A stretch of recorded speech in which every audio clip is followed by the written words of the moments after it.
The Care Center Gala is the primary fundraiser for a nonprofit, the Care Center in Oklahoma City.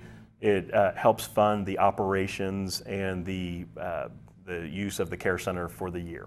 When I met Scotty, we were actually in San Diego, and he was telling me a little bit about the Care Center. And first of all, I think it's a great organization.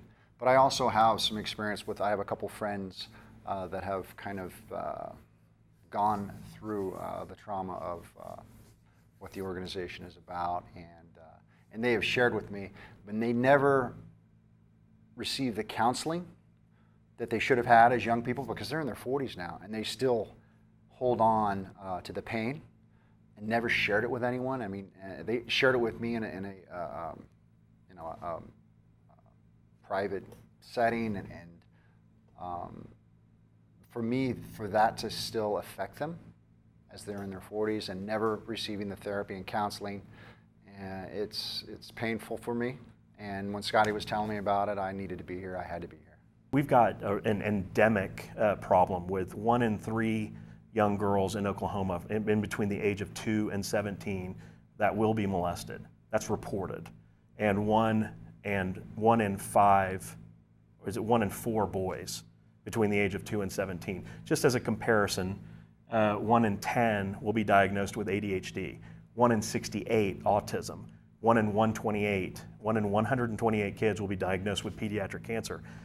By far, the child abuse in Oklahoma is endemic, and we really what the Care Center does is tries to alleviate the trauma of the child. If left to the devices of the system, the kid will have to go to court, have to testify, have to be in front of an adversarial defense lawyer.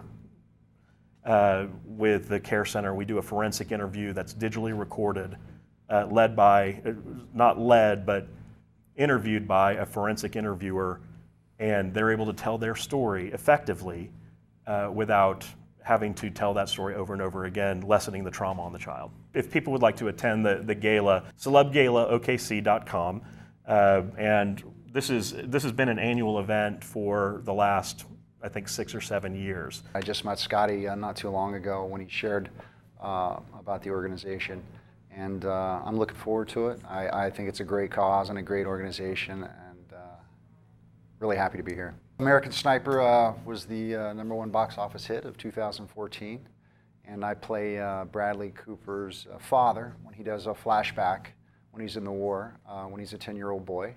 And as Mr. Eastwood says, Clint Eastwood directed it, so as Mr. Eastwood says, I set the tone for the entire film because there's a speech at the beginning of it where I'm talking about how there's 3 different kinds of people in the world, and we call it the sheepdog speech, because it's had an impact just because of its message. And very happy to be a part of that film, very grateful. And yeah, it was so much fun, and a nice, you know, as an actor, to be able to work with Clint Eastwood and Bradley Cooper, it was fun for me.